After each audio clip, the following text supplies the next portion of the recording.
네, 여러분 오늘은요, 고난의 현장에서 하나님을 바라보라, 고난의 현장에서 하나님을 바라보라라는 제목으로 하나님 말씀 증거하겠습니다. 우리가 그 인생을 살다 보면요, 지금 다 인생을 살고 있잖아요. 살다 보면 피하고 싶어도 피할 수 없는 시간들이 있습니다. 어떤 시간일까요?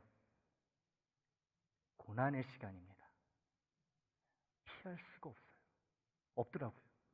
방법이 없어요. 아무리 믿음이 좋아도, 아무리 기도를 간절히 해도, 아무리 성실하게 살아도 고난이 찾아온다는 거예요. 여러분, 누구도 예외가 없습니다. 예수님마저도 인간의 몸으로 살아가실 때 고난을 피하실 수가 없었고, 이 사순절이 예수님의 고난에 동참하는 그 시간 아니겠습니까? 주님도 피하실 수 없었던 시간이 고난의 시간이에요. 어떤 분은요, 이 병상에서 오랜 시간을 견디기도 합니다. 어떤 분은 갑작스러운 사고로, 불의의 사고로 삶이 막 흔들리기도 해요. 뿌리채 막 흔들리기도 합니다. 또 어떤 분은요, 가장 믿고 가장 가까운 사람에게 큰 상처를 받아서 아무도 모르는 곳에서 말도 못하고 끙끙대면서 혼자 울며 밤을 지새는 그런 분들도 계세요. 이렇게 고난의 시간을 피할 수 없어서 그 고난 속을 걸어가게 될 때에 우리는 이런 질문을 하게 됩니다. 왜 하필 저입니까? 왜 하필 나에게 이런 고난이 주어집니까? 왜 나한테만 이런 일이 생기는 겁니까? 이런 질문 다 해보셨죠? 이런 질문은요, 그냥 궁금해서 하는 질문이 아니죠. 머리로 이성적으로 생각해가지고 다 계산해가지고 하나님께 이 묻는 그런 질문이 아니라는 거예요. 그럼 이 질문은 어디서 나오는 거예요? 여기 가슴, 마음에서 나오는 거잖아요. 막 터져 나오는 거잖아요. 그냥 마음이 찢어지면서 나오는 질문이 왜 하필 나인가? 하나님, 왜 저예요? 왜 우리 집이에요? 왜 우리 식구, 우리 가족 나예요? 이유를 알고 싶어서 묻는 것도 아니잖아요, 사실. 너무 아프고 너무 가슴이 답답해서 너무 막막해서 그냥 막 터져 나오는 거잖아요. 왜 난가? 근데 여러분, 이 안타까운 게 뭐냐면요. 이러한 영혼의 울부짖음이 다른 질문으로 쉽게 바뀌어버린다는 거예요. 이런 질문으로 바뀝니다. 하나님, 내가 뭘 그렇게 잘못했길래 나에게 이런 고난을 주십니까? 허락하십니까? 모든 게 다 하나님 뜻에 있다면서요. 이 고난도 하나님의 뜻이잖아요. 그럼 왜 나한테? 내가 무슨 죽을 죄를 졌다고? 나보다 악한 사람도 훨씬 많은데 왜 나에게? 왜 내 사랑하는 사람에게 이런 고난을 주십니까? 아니면 우리는 또 이런 질문을 하게 됩니다. 내가 아닌 다른 사람이 고통받는 모습을 보면서 저 사람은 무슨 악한 죄를 졌길래 하나님한테 저렇게 두들겨 맞나? 저런 고난을 받나? 이런다는 거예요. 내가 아플 때는 내가 뭘 그렇게 잘못했어? 남이 아픈 걸 보게 되면 저 죄 졌으니까 저러지. 오늘 본문에서도요, 예수님의 제자들이 똑같은 질문을 합니다. 예수님과 제자들이 함께 길을 가다가 태어날 때부터 보지 못하는 한 사람을 발견하게 됩니다. 그러자 제자들이 예수님께 이렇게 묻지요. 라삐여, 이 사람이 맹인으로 난 것이 누구의 죄로 인함이니까? 자기이니까? 그의 부모이니까? 이런 질문을 해요. 제자들이 예수님께. 여러분, 제자들의 이 질문에는요, 우리에게도 아주 익숙한 그런 생각이 숨어 있습니다. 고난에는 반드시 누군가의 잘못이 있다라는 거예요. 죄를 지었기 때문에 고난을 받는다는 거예요. 저 사람이 자기가 죄를 지었던지 아니면 부모가 흉악한 죄를 지었던지 그 죄의 결과로 지금 눈이 멀었는데 누구의 죄이니까 지금 이걸 묻고 있어요. 그런데요, 우리 예수님은 우리의 이런 생각을, 제자들의 그런 생각을 정면으로 깨트리고 계십니다. 그리고 우리에게 새로운 눈을 주고 계세요. 정죄의 눈이 아니라, 손가락질하는 그런 눈이 아니라 하나님의 일을 바라보게 하는 눈을 주고 계십니다. 하나님의 눈으로 바라봐야 된다는 거예요. 오늘 이 시간 주님께서 우리의 잘못된 시선을 바꿔주시기를 바랍니다. 고난을 바라보는 우리의 눈이 새롭게 활짝 열리기를 바라요. 고난의 현장에서 사람이 아니라 하나님을 보게 되시기를 축복합니다. 제자들의 질문을 한번 가만히 들어보세요. 9장 2절 말씀입니다. 제자들이 물어 이르되 랍비여 이 사람이 맹인으로 난 것이 누구의 죄로 인함이니까? 자기이니까? 그의 부모이니까? 맹인을 앞에 두고요, 그 불쌍한, 날 때부터 한 번도 보지 못한 그 불쌍한 사람을 앞에다 두고요, 누구의 죄입니까? 이 사람 이렇게 된 게 누구의 죄예요? 본인의 죄입니까? 아니면 이 사람 부모의 죄입니까? 근데 여러분, 얼핏 보면요, 이 신앙적인 질문 같아요. 문제의 원인을 죄에서 찾고 있잖아요. 그렇죠? 죄에서. 물론 죄로 인해 가지고 생기는 고난과 아픔이 있습니다. 그래서 얼핏 들으면은 야, 역시 예수님의 제자들 죄하고 이런 고난하고 이렇게 엮어 가지고 연결시켜 가지고 묶고 있구나. 하지만 그렇지 않다는 거죠, 여러분. 자세히 보면요, 이 죄를 따지고 있는 그 질문 속에 정작 고통받고 있는 사람에 대한 위로가 없어요. 눈물이 없어요. 공감이 없어요. 아픔에 대한 공감이 없습니다. 한 번도 보지 못한 그 불쌍한 사람 앞에서 누구의 죄냐고, 원인이 뭐냐고 이것 따지고 있다는 거죠.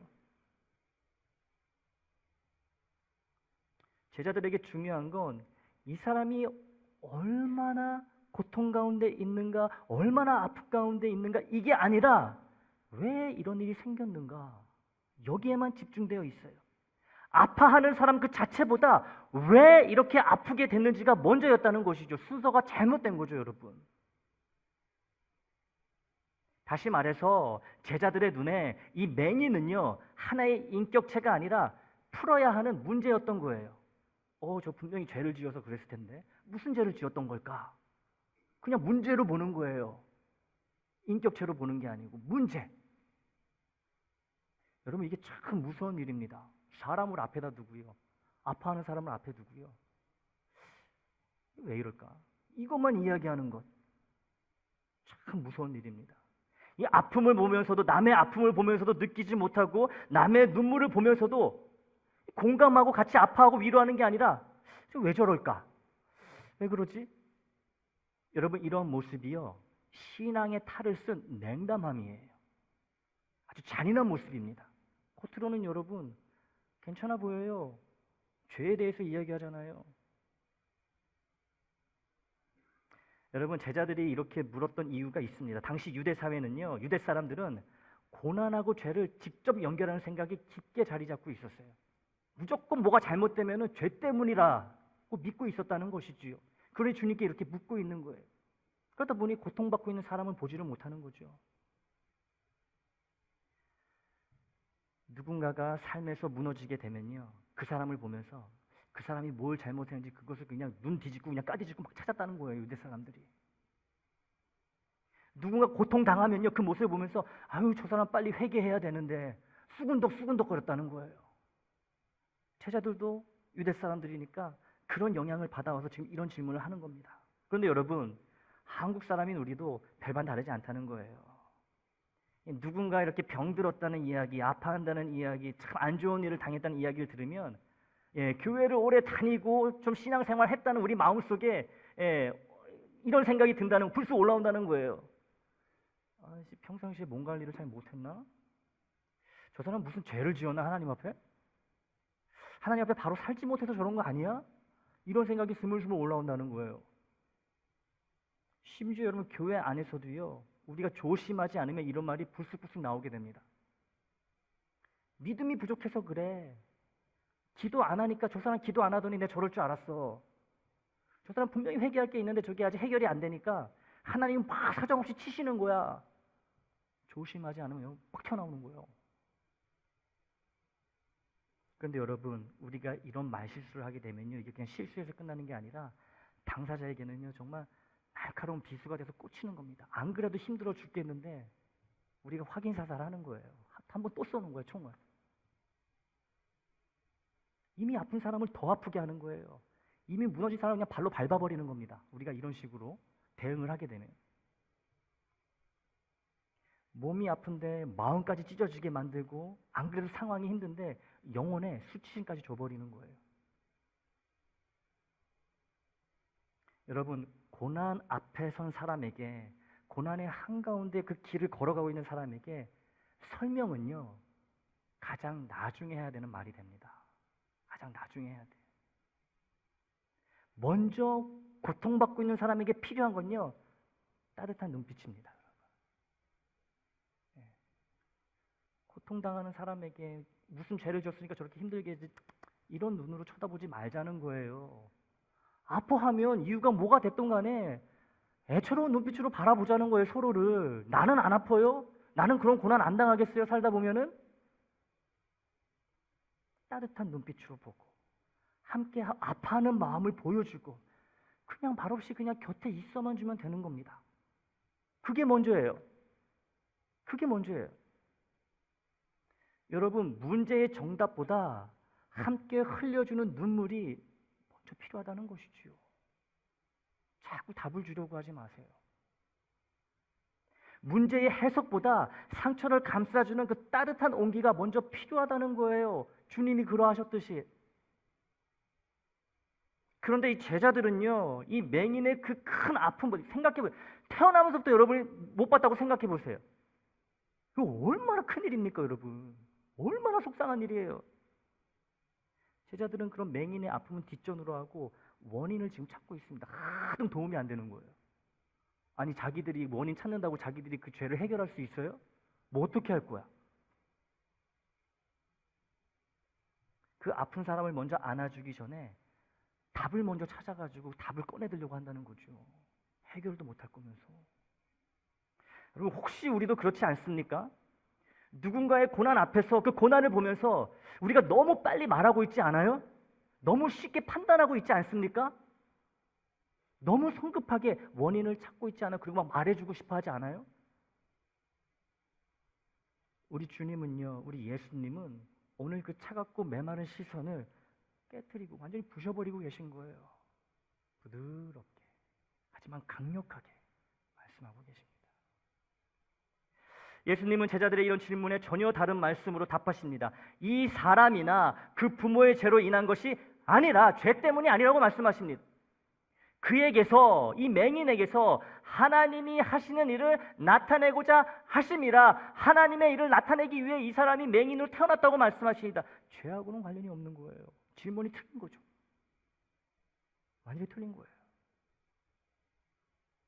제자들은 둘 중 하나를 묻지요. 본인의 죄입니까? 부모의 죄입니까? 둘 중에 반드시 답이 있다고 생각하고 의기양양했을 거예요. 그런데 예수님은 그 두 가지를 다 거절하십니다. 다 틀린 답이야. 그거 정답 아니야. 그렇게 보지 말어. 그렇게 단순하게 해석하지 말아라. 성급하게, 섣불리, 경솔하게 아픔 있는 사람을 대하지 말아라 라고 말씀하십니다. 그리고 제자들이 전혀 보지 못했던 방향을 보여주세요. 이 사람을 통해 하나님이 하실 일을 보아라 라고 말씀하십니다. 이것이 오늘 말씀의 중심이에요. 제자들의 시선은 과거를 향했습니다. 누구의 죄인가? 누가 잘못했는가? 왜 일이 벌어졌는가? 과거를 돌아보게 만듭니다. 그런데 우리 예수님의 시선은 어디를 향하고 있어요? 하나님이 하실 미래를 바라보고 있습니다. 앞을 바라보고 있는 거예요. 하나님이 이 사람을 통해서 무엇을 하실 것인가? 하나님이 어떻게 이 사람을 통해 어떤 일을 드러내실 것인가? 미래를, 앞을 바라보게 하신다는 것이죠. 우리의 시선을 바꾸고 있습니다. 제자들은 맹인에게 책임을 물으려 했습니다. 네가 잘못했든 니네 부모가 잘못했든 죄 때문이야. 달게 받아. 이 얘기가 하고 싶었던 거예요. 그러면서 잘난 체 하고 싶었던 거예요. 내가 정답을 알고 있지? 너 몰랐지? 내가 이제 알려줄게. 제자들은 책임을 물으려 했지만 우리 예수님은 책임이 아니라 은혜를 베푸셨습니다. 제자들이 이 맹인이 왜 그렇게 됐는지를 막 따질 때에 예수님은 이미 회복을 시작하고 계셨던 거예요. 제자들은 한 사람의 고난과 고통을 죄의 증거로 봤지만 예수님에게 그 사람은 하나님의 영광이 나타난 증거였다는 것이죠. 이 차이가 여러분 너무 큰 거예요. 다 똑같이 눈 달리고 똑같이 보는 것 같지만 어디를 보느냐가 여러분 이렇게 큰 차이가 있습니다. 죽이는 시선이 있고요, 살리는 시선이 있다는 거예요. 예수님은 이 맹인을 만나셨을 때 그의 과거를 캐묻지 않으셨습니다. 안 물어보세요. 아무것도 안 물어보십니다. 그가 무엇을 잘못했는지 따지지도 않으셨습니다. 얼마든지 하실 수 있어요, 예수님은. 하시고 싶은 말씀 다 하실 수 있습니다. 무슨 말씀, 무슨 행동을, 그건 항상 옳은 거예요. 근데 안 그러시잖아요. 왜냐하면 이게 옳은 거기 때문에. 이게 옳은 거기 때문에. 그리고 그의 부모의 삶도 평가하지 않으셨습니다. 그 사람의 개인사에 대해서 한마디도 안 하세요. 왜요? 안 중요하니까. 지금 그게 중요한 게 아니니까. 대신 예수님은 그의 인생 한가운데로 들어가고 계십니다. 이어지는 말씀을 보시면요, 여러분, 오늘 본문 이어지는 말씀을 보시면 그의 다친 눈에 손을 친 대십니다.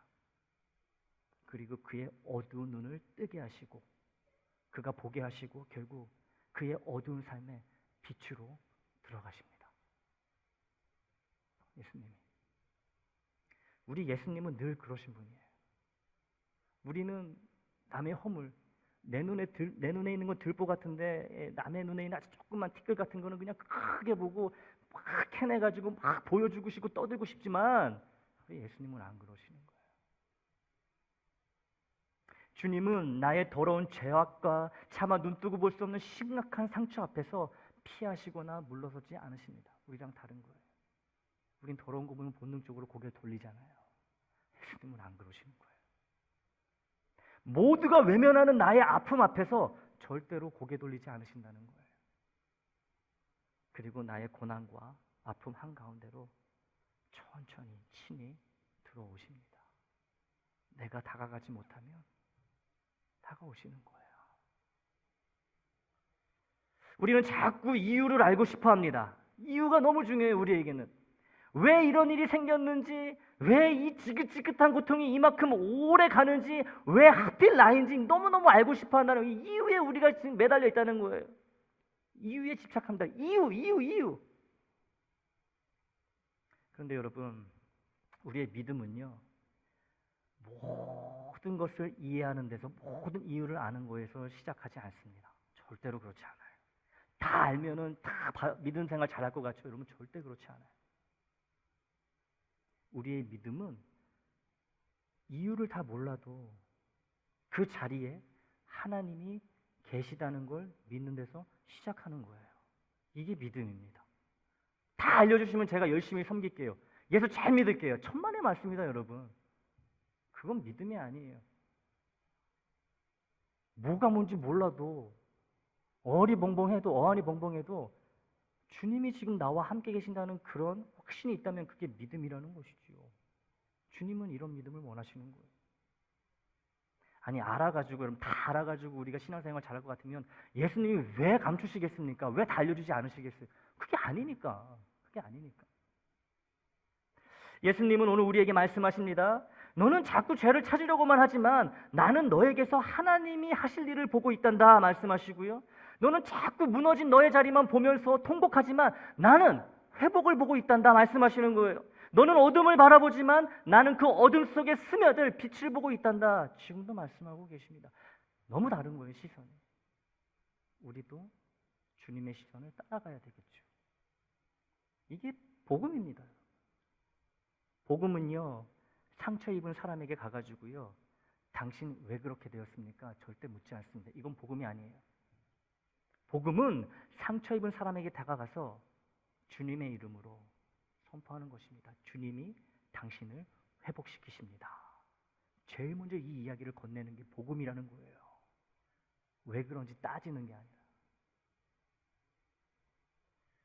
복음은 고난의 의미를 단순하게 계산하지 않습니다.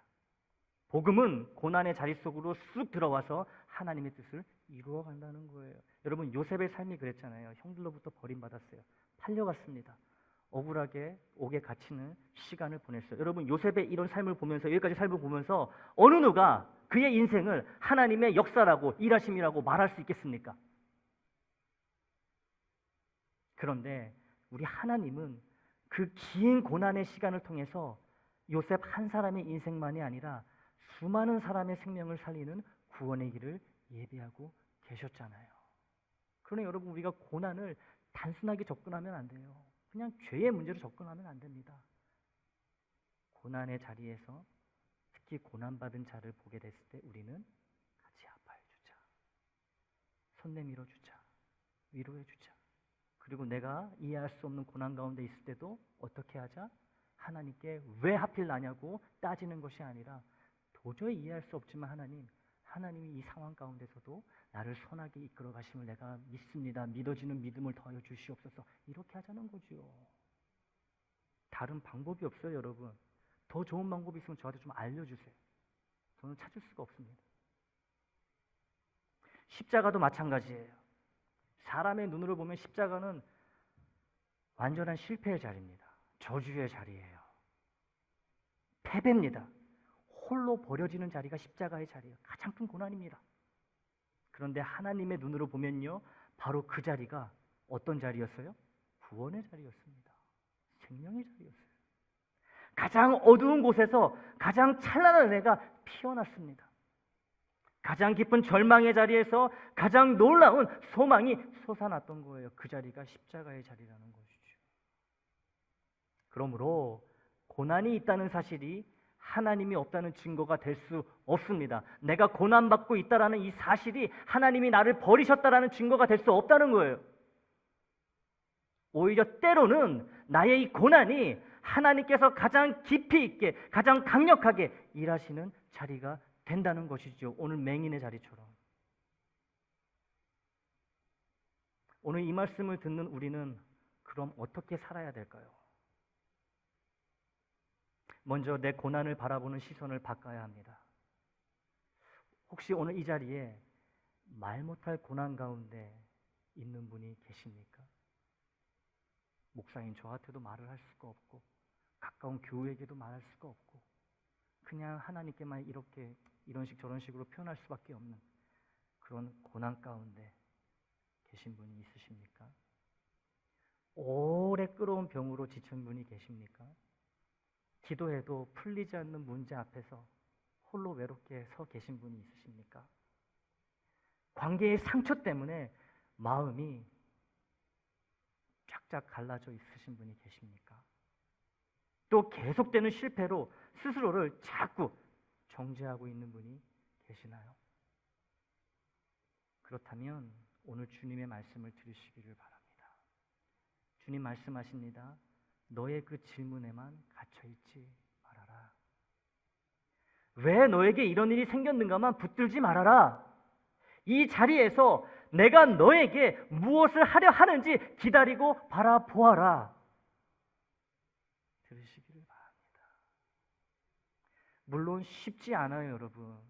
쉬울 것 같으면은 못하러 설교합니까, 여러분? 설교 없이도 살아가실 수 있죠. 어려워요. 고난 속에서는 아까 말씀드린 것처럼 자꾸 내 잘못부터 떠오릅니다. 신앙생활을 한 사람일수록, 신앙생활을 좀 한다 하는 사람일수록 자꾸만 자책을 하기 쉬워요.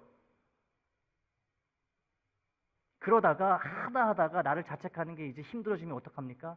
이러다 보면 죽겠잖아요. 그러면 다른 사람이나 환경을 원망하고 탓하게 됩니다. 내가 뭘 잘못했지? 나는 왜 이것밖에 안 되는 거지? 이렇게 하다가요, 저 사람 때문에 내가 이렇게 된 거야. 다 저 사람 때문이야. 나는 잘못이 없어. 분쟁하고 싸우고 이렇게 사탄이 자꾸만 끌어간다는 것이죠. 그런데 여러분, 우리 주님은 오늘 이런 우리를 자기 정죄에서 건져내고 계십니다. 좀 편하게 살아라 말씀하시는 거예요. 주님은 우리를 절망의 골방에서 끌어내십니다. 그리고 우리에게 이렇게 물으십니다. 얘야, 네가 지금 보고 있는 게 뭐니? 네 눈에 지금 비치는 게 무엇이니? 물으십니다. 너는 네 문제만 보고 있니? 아니면 그 문제보다 더 큰 나를 바라보고 있니? 너는 그 어두움만 보고 있니? 아니면 그 어둠 속에서도 성실히 열심히 일하고 있는 나의 손을 보고 있니? 물으시는 거예요. 우리를 건져내시면서. 무엇을 보고 있니? 너의 시선은 나의 시선과 맞닿아 있니? 말씀하신다는 거죠. 하나님을 사랑하는 자들에게는 모든 것이 합력하여 선을 이루게 하신다는 성경 말씀이 있지요. 로마서 8장 28절입니다. 함께 있습니다. 시작. 우리가 알거니와 하나님은 사랑하는 자 곧 그의 뜻대로 부르심을 입은 자들에게는 모든 것이 합력하여 선을 이루느니라. 아멘. 여러분, 모든 것이 합력해가지고 선을 이룬다는 이 말씀은요, 그러니까 고난도 좋은 거야 이런 의미가 아니에요.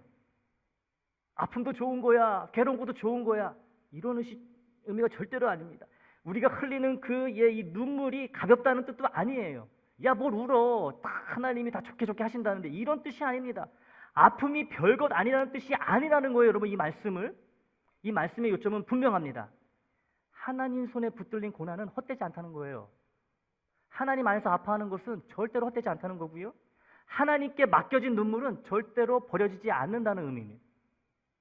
그리고 하나님은 나의 무너진 자리에서도 끝내 선을 이루어 가시는 능력의 하나님이시라는 것을 이 말씀이 이야기하고 있는 겁니다. 고난이 하찮다고 말씀하는 게 절대로 아니에요. 여러분, 그리고 우리는 다른 사람의 고난 앞에서는 판단보다 긍휼이 앞서야 합니다.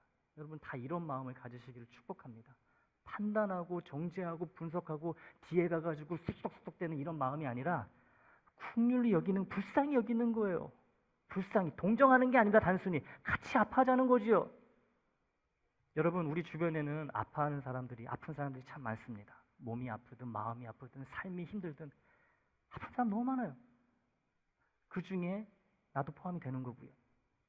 겉으로는 웃고 있지만 속으로 무너져 있는 사람이 있습니다. 주일마다 예배 자리에 나오지만 집에 돌아가면 혼자 눈물 흘리는 사람이 있어요. 아무 일 없는 척, 난 별일 없이 살아간다 하는 척 하지만 가슴 속에 말 못할 상처를 안고 살아가는 사람이 있다는 거죠. 어디예요? 우리 가운데 있는 거예요. 그런 사람들 앞에서 우리는 오늘 본문의 제자들처럼 하면 안 됩니다. 아픈 자들의 고난을 두고 먼저 이유를 찾으려는 사람이 되지 말아야 된다는 거예요. 너무 쉽게 결론을 내리지 말자는 거예요. 고난 가운데 있는 사람을 보면서, 아파하는 사람을 보면서. 예수님은 길을 가시다가 맹인 앞에서 멈추십니다. 그리고 유심히 그 사람을 보셨습니다. 그리고 다가가셨어요. 쟤는 죄져서 그런 거야 말씀하지 않으시고요, 걸어가시면서 유심히 보시다가 멈추셔서 그에게 다가가셨다는 것이죠. 회복시키시려고 불쌍한 마음을 가지시고 긍휼의 마음을 가지시고. 여러분, 이게 교회의 모습이 되어야 됩니다. 우리의 모습이 되어야 되는 거예요. 가다가 누가 아픈 사람이 보이면 슬쩍 보면서 아이고 저럴 줄 알았어, 내가 길 가는 게 아니고요, 가다가 아픈 사람 보이면 멈춰 섭니다. 유심히 보면서 조심히 다가가는 거예요. 그리고 손 내밀고 같이 아파해 주는 거예요. 그래서 주님께 같이 기도하는 거죠. 살려달라고, 고쳐달라고. 이게 주님의 모습이고 우리의 모습이고 교회의 모습이 되어야 한다는 겁니다. 여러분, 교회는요, 특히 우리 애장은요, 사람을 평가하는 곳이 아니라 아픈 사람을 안아주는 곳이 되어야 됩니다. 모든 교회가 그래야 돼요. 교회는 아픈 사람을 분석하는 곳이 아니라 아픈 사람과 함께 우는 곳이 되어야만 합니다. 교회는 정답을 마구마구 쏟아내는 곳이 아니라 복음의 사랑으로 상처를 감싸는 곳이 되어야만 하는 거예요. 여러분, 고난 중에 있는 사람에게 가장 먼저 필요한 건 완벽한 설명이 아닙니다. 이유를 설명해 주는 게 아니에요. 이유를 내가 또 얼마나 정확히 알면 알겠습니까? 저 사람이 왜 그럴까 보다 저 사람이 얼마나 힘들고 아플까, 이 마음이 먼저라는 거예요. 정답보다 말없이 손을 잡아주는 사랑이 여러분 더 큰 위로가 됩니다. 주님의 사랑이 여기서 나타나거든요. 죄를 분석하고 원인을 분석하고 치유하시는 건 하나님이 하실 일이에요. 우리가 못합니다. 하지도 못할 분석하지 말자고요. 뭐 하자고요 그럼? 아파해 주는 거예요. 위로해 주는 거예요. 같이 울어주는 거예요. 같이 기도하는 거예요. 그거면 되는 겁니다. 이러쿵 저러쿵 따지려고 하지 말고 그러므로 여러분, 누군가의 고난 앞에 서게 될 때에 쉽게 말하지 마십시오. 내가 아파봤자 그 사람만큼 아프겠어요, 솔직히. 쉽게 단정하지 말자고요. 먼저 그 사람의 눈물을 보시기를 바랍니다. 그러면서 그 사람의 아픔을 느끼시기를 바라요. 하나님께 기도하세요. 하나님, 저 아픔을 나도 느끼게 하여 주시옵소서. 기도하세요. 그리고 그 아파하는 사람 옆자리에 함께 서주시기를 부탁을 드립니다. 함께 해주세요. 하실 수 있는 만큼 함께 해주시기를 바랍니다. 그게 사랑이고요. 그게 예수님의 마음이에요. 다른 거 아니에요. 마지막으로 고난의 자리에서도 우리는 하나님의 일을 기대하고 바라봐야 됩니다. 이게 가장 어려워요. 내가 고난 가운데 있는데 하나님이 이 상황에서 무슨 영광을 받으시겠다고 이렇게 생각하는 게, 믿는 게 가장 어려운데 또 이게 가장 중요합니다. 우리는 고난이 길어지면은 이렇게 생각하기 쉬워요. 하나님이 어디 계시는가? 왜 이렇게 침묵하시는가? 왜 나를 이렇게 그냥 내버려 두시는가? 그런데 여러분, 하나님의 침묵은 하나님이 내 삶에 안 계시다는, 내 삶에 관심이 없으시다는 증거가 아닙니다. 아까도 말씀드렸죠. 하나님의 침묵이, 하나님의 잠잠함이 하나님의 존재를 부정한다거나 하나님이 나를 버리셨다는 증거가 절대로 되지 않는다는 거예요. 여러분, 하나님이 잠잠해 보인다고 해서 하나님이 일하지 않으시는 게 아니라니까요. 씨앗은요, 여러분, 땅속에서 보이지 않게 자랍니다. 안 보여요. 어느 날 보면 자라 있잖아요. 새벽은 여러분, 가장 어두운 시간 뒤에 옵니다.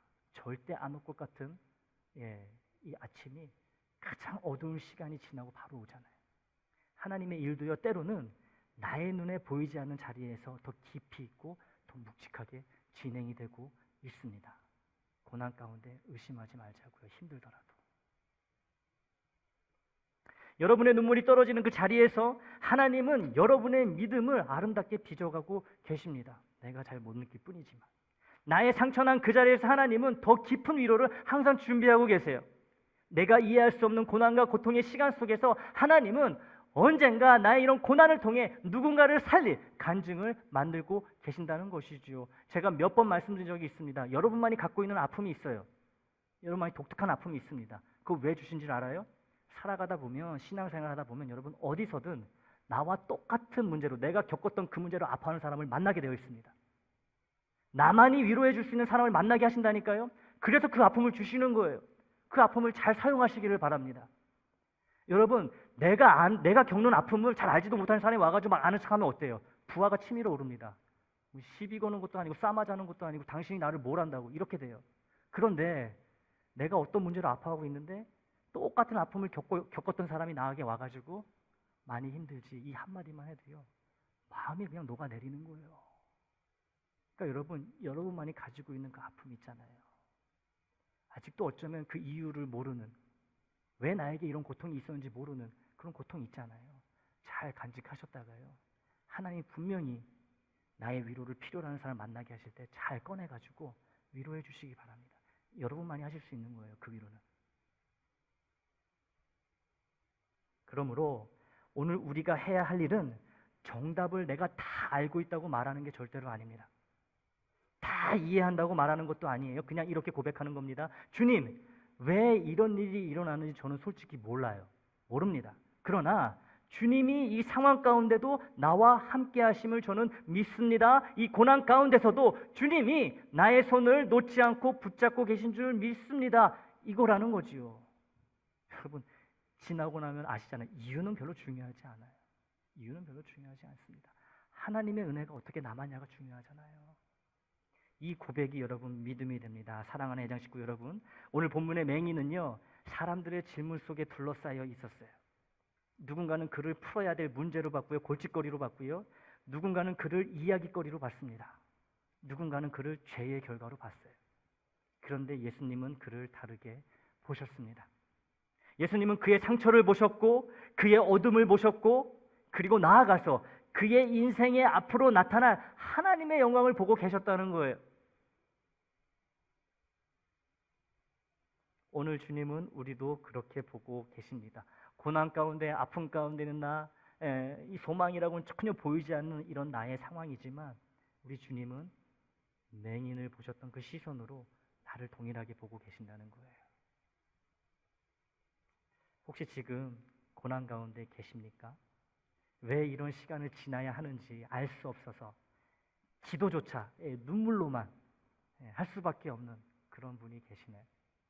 마음은 너무 지쳤고 누더기가 됐고 너덜너덜 믿음은 너무 약해졌고 하나님이 너무 멀리 느껴지는 분 계십니까? 그래도 괜찮습니다. 괜찮다고 했죠? 왜냐하면 주님이 여러분을 붙잡고 계시기 때문에 그래요. 그것만 믿으시면 됩니다. 여러분의 눈물을 다 보고 계시고 눈물방울까지 다 세고 계세요. 다 아신다는 거죠. 여러분의 신음소리를 듣지 못하시는 분이 아닙니다. 여러분 제발 우리가 이거 좀 믿었으면 좋겠어요. 믿게 되기를 원합니다. 주님은 오늘 여러분의 고난을 향해 말씀하십니다. 그 자리는 너의 고난의 자리는 절대 끝이 아니야. 너의 그 자리는 버려진 자리도 아니야. 너의 그 자리는 내가 일할 자리야. 그 자리는 하나님의 영광이 나타날 자리야. 말씀하신다는 거예요. 그러니 여러분 이제 질문을 바꾸시길 바랍니다. 왜 하필 나인가? 이 질문을요. 하나님, 나의 고난을 통해 무엇을 하시고자 하시나요? 이렇게 바꾸고요. 이게 다 제 잘못입니까? 죄 때문입니까? 이 질문을요. 하나님, 이 아픔 속에서도 주님이 일하심을 믿게 하여 주옵소서. 이런 고백으로 바꾸자는 거예요. 질문을 바뀌면요, 여러분, 삶이 바뀝니다. 삶이 바뀌어요. 물론 이렇게 질문을 바꾼다고 해서 당장 짠하고 모든 문제가 해결되지는 않을 겁니다. 제가 살아보니까 그래요. 상황이 곧바로 바뀌지 않을 수도 있어요. 눈물이 바로 멈추지 않을 수도 있습니다. 그런데 이렇게 바뀐 질문들은요, 나의 영혼을 절망에서 소망으로 옮겨놓는다는 거예요. 고난의 자리를 하나님을 만나는 자리로 바꿔놓는다는 거예요. 아픔의 현장을 은혜의 현장으로 바꿔놓는다는 것이지요. 맹인이었던 이 사람은 눈을 뜨는 기적을 경험하게 됩니다. 그런데 더 놀라운 건요, 그가 결국 예수님 앞에 엎드려 경배했다는 사실이에요. 눈이 떠가지고 이제 보이네, 가고 싶은데 가자, 이게 아니고요, 엎드려서 주님을 경배했다는 거예요. 이게 놀라운 겁니다. 맹인의 이 고난의 현장이 예배 현장이 된 거예요. 여러분, 여러분의 고난의 자리도 그렇게 될 수 있습니다. 그렇게 돼야 돼요. 눈물의 자리가 기도의 자리가 되고요, 기도의 자리가 하나님과의 만남의 자리가 되고요, 하나님과의 만남의 자리가 예배의 자리가 될 수 있습니다.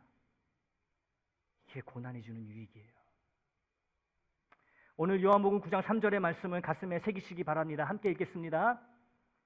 시작. 이 사람이나 그 부모의 죄로 인한 것이 아니라 그에게서 하나님이 하시는 일을 나타내고자 하심이라. 아멘. 하나님은 지금도 여러분의 삶에서 일하고 계십니다. 고난의 자리에서도 여전히 일하고 계십니다. 침묵처럼 보이는 시간 속에서도 성실히 하나님의 일을 해나가고 계십니다. 그러니 낙심하지 마세요. 여러분, 낙심하지 마십시오. 힘을 내십시오. 고개를 드시기 바랍니다. 바짝 드세요. 네, 바짝 드세요. 고난 속에서 더욱 십자가를 바라보십시오. 얼마나 좋아요. 사순절이잖아요. 십자가를 바라보기에 가장 적합한 시간이 사순절 아니겠습니까? 십자가를 바라보자는 거예요. 고개를 들고. 그리고 그 고난 속에서도 언제나 좋고 선하신 하나님을 신뢰하시기를 바랍니다. 언제나 옳으시다, 언제나 선하시다, 이 하나님은 신뢰하시기를 바라요. 우리의 고난이 하나님의 영광이 나타나는 자리가 되고 우리의 아픔이 하나님의 신실하심을 증언하는 간증이 되기를 주님의 이름으로 축원합니다.